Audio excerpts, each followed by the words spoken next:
자, 비워드, 일론 머스크, 비트코인 결제 재개 검토 스페이스X도 보유 중. 비트코인 결제를 다시 허용할 가능성이 크다. 직접 말한 거고요. 비트코인 전력 사용량의 긍정적인 흐름이 나타나고 있다.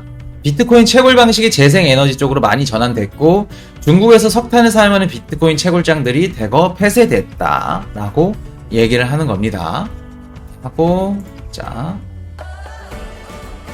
뭐 잭도시, 뭐 캐시우드 누나, 그리고 뭐 이렇게 일론 머스크 해가지고 서로 이렇게 대립하는 그런 시그널을 보여줬죠. 근데 의미 없습니다. 누가 이겼고 누가 지는 거 아닙니다. 왜? 일론 머스크는 비트코인을 부정적으로 생각하는 사람이 아닙니다. 그냥 세력들의 스피커 역할, 언론 미디어 그냥 그 간판 역할을 하고 있기 때문에 비트코인을 절대 안 좋게 말할 수 없습니다. 그리고 본인이 비트코인을 보유하고 있기 때문에 본인 시세에 영향을 가기 때문에 그렇게 얘기를 하는 것들은 다 페이크다 라고 보시면 되고요. 자, 이게 정리를 너무 잘 해놔서 요거 기사를 갖고 왔습니다. 일론 머스크 입장입니다. 비트코인, 이더리움, 도지코인 3개 투자해놓고 스페이스X 우리 그 화성 가는 거 비트코인 보유하고 있다고 얘기한 거죠. 그 스페이스X에도. 그리고 속도 문제로 얘기를 하면서 도지코인을 좀 치켜 세워졌죠. 재생에너지 비율 50% 이상이면 결제를 재개하겠다. 이거 말 그냥 고지고대로 들으시면 안 됩니다. 자, 요건 나중에 얘기를 해드리고 캐시우드 태양 발전, 풍력 발전 등 쏜다. 그리고 잭도시 낭비된 에너지 언급, 인플레, 디플레, 마이너스 금리. 자, 정리를 대충 빠르게 해드릴게요. 뭐 다른 그 방송에서도 비워드 관련해서 많이 다뤘으니까 중요한 것만 딱딱 해서 알려드릴게요. 캐시우드, 백도시. 자, 이렇게 3명이 있죠. 일단은 21일 비워드 무슨 행사냐? 사람들이 이렇게 알고 있습니다. 트위터에서 그냥 일론 머스크랑 잭도시랑 즉흥적으로 이렇게 트윗을 하다가 싸움이 나서 대결을 한다. 비트코인에 대해서 그렇게 알고 있는데 원래 준비되어 있던 겁니다. 즉흥적으로 잡힌 거 절대 아니에요. 그리고 그 둘 중에 뭐 누가 이기나 의미 없어요. 캐시우드 누나가 뭐 심판을 보고 이런 것들 다 짜여진 각본입니다. 왜 이렇게 그 여론몰이를 하고 여론몰이 그리고 미디어죠 일단 하냐? 상승장의 명분으로 쓰이기 위해서 이런 행사들을 개최를 하는 겁니다. 이제 추후에 기사가 나올 때 만약에 이제 가격이 말아 올려서 상승장이 되게 되면 이런 식으로 기사가 나올 겁니다. 일론 머스크가 또 비워드 행사를 통해 잭도시랑 비트코인에 대한 그 투자자들을 여론 모의를 했다. 그러면서 가격이 10% 15% 올랐다. 이런 식으로 기사에 쓰이기 위한 명분입니다. 그냥 그렇게 보시면 돼요. 그래서 일론 머스크가 아까 뭐라 그랬어요? 50% 재생에너지 비율 50% 이상이면 비트코인 결제를 재개하겠다 그랬죠. 그래서 뭐 다른데 보니까 뭐 비트코인 결제 재개 시점을 맞추기 위해서 뭐 채굴장이 얼마나 이전을 하고 진짜 뭐 재생에너지를 얼마나 쓰는지 기사들을 막 찾아보고 그러신 분들이 계시더라고요. 이거 재생에너지 비율이 진짜 50% 이상 돼도 비트코인 결제 안 할 수도 있습니다. 그러면 언제 하냐? 일론 머스크는 아까도 말씀드렸듯이 세력의 스피커랑 언론, 여론몰이 미디어 담당을 하고 있는 얼굴 마담이에요. 쉽게 말해서. 그렇기 때문에 세력이 그 결제한 날짜를 집어주거나 아니면 이야기를 통해서 결제 날짜가 그 비트코인 결제 재개 날짜가 정해질 겁니다. 쉽게 말해서 50% 이상 아무 의미 없어요.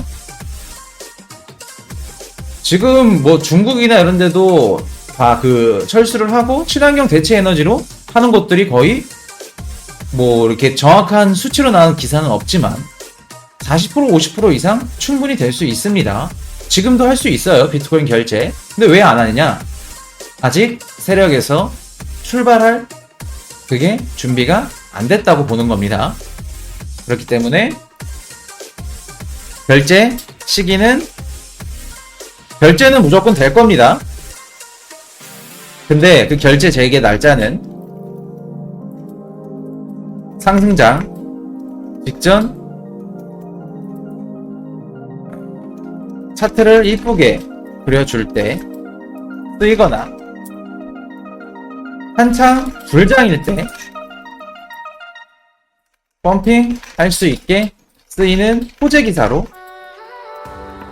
쓸 겁니다. 그래서 요거는 아마 제가 그냥 대충 생각을 하는 건데 올해 연말이나 내년 초 안으로는 비트코인 결제 재개한다는 기사가 나올 겁니다. ETF 직전 전후로 해서 아마 이 호재 기사가 쓰일 겁니다. 그래서 그렇게 알고 계시면 되고 뭐 중국장 채굴장이 얼마나 이동됐고 뭐 재생에너지 비율이 진짜 50% 이상이야? 이런 기사가 나왔어? 그래서 결제가 되겠네? 그럼 미리 사놔야겠다. 그럴 필요 없습니다. 그냥 우리는 하락장 때 사놓으면 되고 이거는 일론 머스크가 정하는 게 아니고 세력이 날짜를 정해주는 겁니다. 그렇기 때문에 크게 신경 쓸 필요 없다 라고 생각하시면 되고 캐시우드 비트코인은 저장 가치가 뛰어나다 라고 했죠. 뭐예요? 디지털 자산 디지털 금으로 본다는 겁니다. 그리고 얘기를 했던 게 자산 몰수에 강화할 수 있다는 겁니다. 전 영상에도 얘기를 드렸듯이 우리 뭐 경제 대공황 터지고 나라가 당장 뭐 전쟁이 날 수도 있는 거고 앞으로 이름 모르는 겁니다. 그렇게 되면 나라에서 자산 몰수는 충분히 일어날 수 있습니다. 금모으기 운동도 뭐 그런 마찬가지고 그런 식으로 나라에서 자산을 몰수하는 거 충분히 가능해요. 왜? 은행을 지고 있기 때문에 나라에서 그 화폐권이나 경제권을 다 갖고 있기 때문에 충분히 가능한 시나리오입니다. 나라가 당장 망하게 생겼는데 자산 그 국민들 자산이 중요한 게 아니잖아 그게. 그렇기 때문에 충분히 가능해요. 그거에 미리 방어를 하기 위해선 비트코인이 있어야 된다라는 얘기입니다. 그 말씀드렸죠. 나노엑스 블록체인 지갑 무조건 사서 갖고 계셔야 돼요. 요거는 뭐 추천이 아니라 필수입니다. 갖고 계셔야 돼요. 우리 그 크립토리안 님도 갖고 계시죠? 블록체인 나노엑스 원장지가 무조건 갖고 계셔야 돼요. 하고 거래소에 코인 맡기는 것도 안전하지 않습니다. 언제든지 거래소 망할 수 있어요. 물론 망하게 되면은 이제 기간을 줄 겁니다. 어디 다른 거래소로 옮기라고. 근데 나라에서 거래소를 규제를 하게 되고 그렇게 되면 언제 어디서 없어질지 모릅니다. 그렇기 때문에 우리 자산은 우리가 갖고 관리를 해야 됩니다. 그게 나노엑스 블록체인 원장지가 무조건 갖고 계셔야 돼요.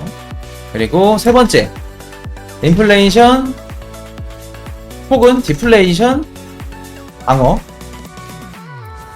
비트코인밖에 없다.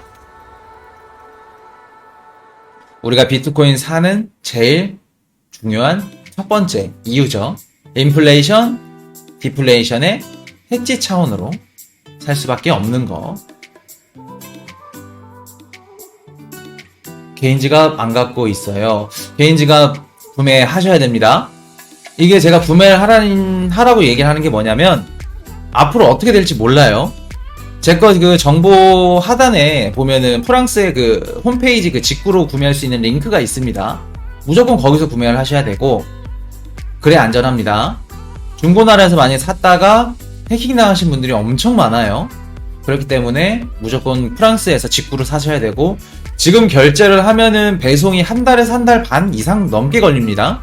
지금 이제 하락장이라서 조금 이제 좀 빠른 감이 있긴 한데 이게 만약에 불장이 왔다?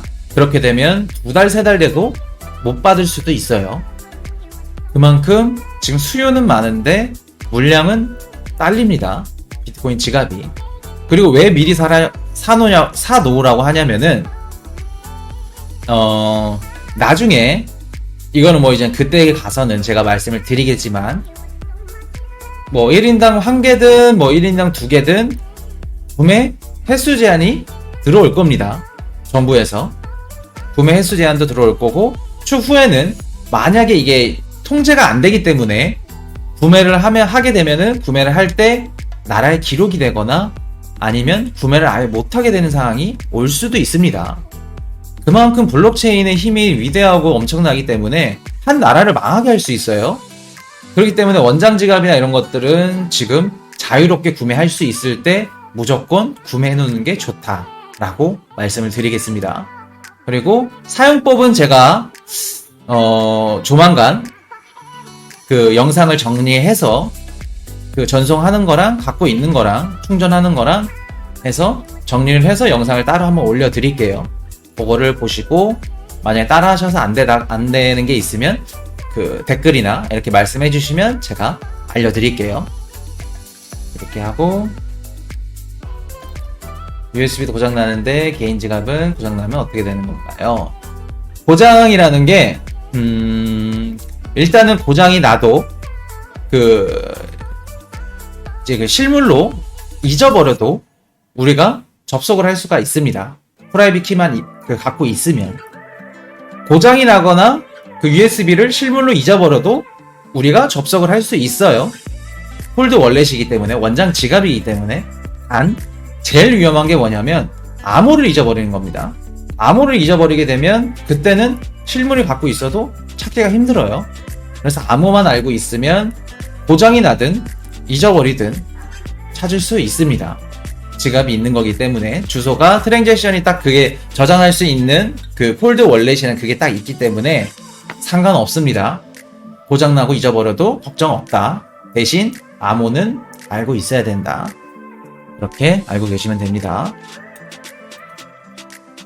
그래서 예전에는 뭐 유명하신 분들 그 유튜버 통해가지고 뭐 1+1 이렇게 행사도 했었는데 지금 수요가 없다고 합니다. 프랑스에도 전 세계에서 지금 다 주문을 하고 있기 때문에 지금 자유롭게 살 수 있을 때 무조건 사놓는 게 좋다라고 말씀드리겠습니다. 선택 아닙니다. 필수예요. 무조건 거래소 안전할 수 없습니다. 어피트 빗썸 안전하지 않아요. 자, 또 잭도시 낭비되는 에너지를 언급했죠. 오픈 플랫폼 개발한다고 언급했습니다. 오픈 플랫폼을 언급했는데 광고주에 의존하지 않는 탈중앙 소셜 프로토콜을 그 플랫폼을 언급을 했어요. 광고주에 의존하지 않는 탈중앙 소셜 프로토콜. 간접적으로 유튜브를 언급한 겁니다. 광고주에 의존하는 유튜브. 그거에 반대되는 탈중앙 소셜 프로토콜을 만들어 보겠다라는 겁니다. 그래서 탈중앙 소셜 프로토콜. 근데 여기서 어떻게 하겠다? 플랫폼에서 결제는 비트코인으로 하겠다라고 한 겁니다. 쉽게 말해서 앞으로 잭도시가 플랫폼을 오픈하게 되면 거기서 비트코인을 결제가 가능하다. 그렇게 보시면 되겠습니다. 그래서 21일 비어드 중요한 거 없습니다. 그냥 일론 머스크 스피커 역할 하고 있고 상승 직전에 차트를 이쁘게 그려줄 때 그리고 가격을 펌핑 시켜줄 때 하려고 이렇게 잡은 겁니다. 셋이서 큰 의미 없어요. Hey, I got a confession. Been losing all momentum. Just because it's easy, but that don't make it better.